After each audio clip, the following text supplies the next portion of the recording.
Ken? Without objection. Mr. Speaker, America will hear 435 separate ideas about Iraq, but I want to note one great shining light about our country.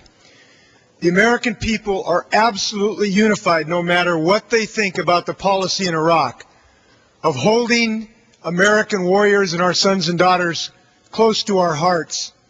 This is a unified position across this country, and it is a bright light for America. Now, I've heard some people have suggested that soldiers who fall in Iraq will have fallen in vain. That is wrong. Any American who falls in the course of the conduct of American wars, they do not fall in vain. They fall into our arms, and they fall into our hearts, and there they will always remain. And we are unified on this principle. And when I go to a memorial service for a young man from Redmond, Washington next Monday, I will carry the unified American prayers and hearts of the 650,000 people I represent. Now we are in a difficult situation in Iraq, and none of us have a silver bullet, and none of us have a magic wand. And it seems to me that when we are in dark times, we should go back to fundamental American character to find a way forward. There are three parts of the American character we should think about here. First, the character of the American mission in Iraq. Second, the character of American common sense. And third, the character of American democracy. What is the character of our mission in Iraq? President Bush, when he started this war, said we had three missions. Eliminate WMD. Mission accomplished. They were never there. Second, eliminate any terrorists that attacked us on 9/11. Mission accomplished. They were never there. Third, eliminate Saddam Hussein as a threat. Mission accomplished. He is no longer a threat to anyone who walks the face of the earth. Our proud men and women have fulfilled the three mandates of mission set forth by George Bush. And now we have one moral mission to complete, and that is the moral responsibility to give the Iraqis a reasonable chance to form a government. We have done that after 4 years, and our investment of 3,000 plus lives and hundreds of billions of dollars of American money has fulfilled that moral obligation in spades. Second, what is the American character of common sense?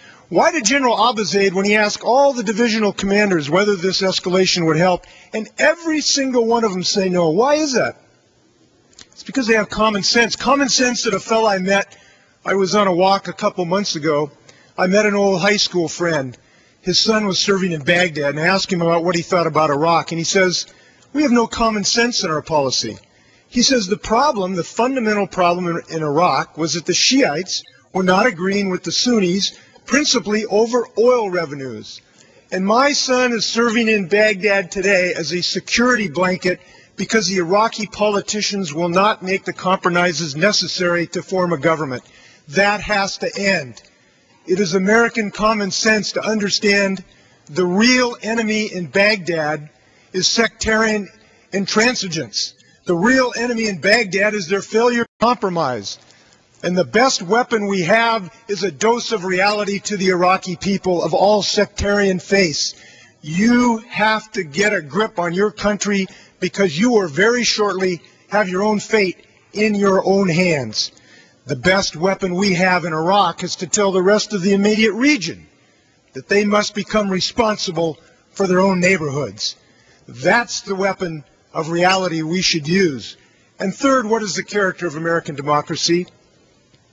George Bush said that he was the decider. That is wrong. The decider is the American people.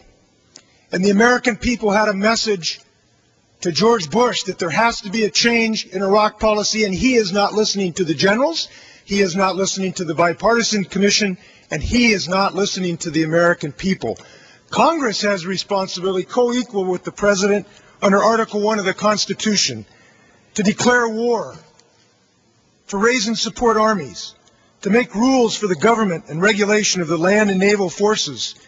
It is time for Congress to stand up on our hind legs and take away the keys of the man who has driven our foreign policy into a ditch.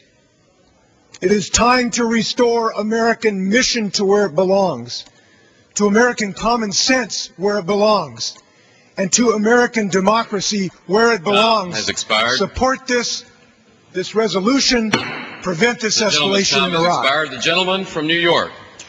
Mr. Speaker.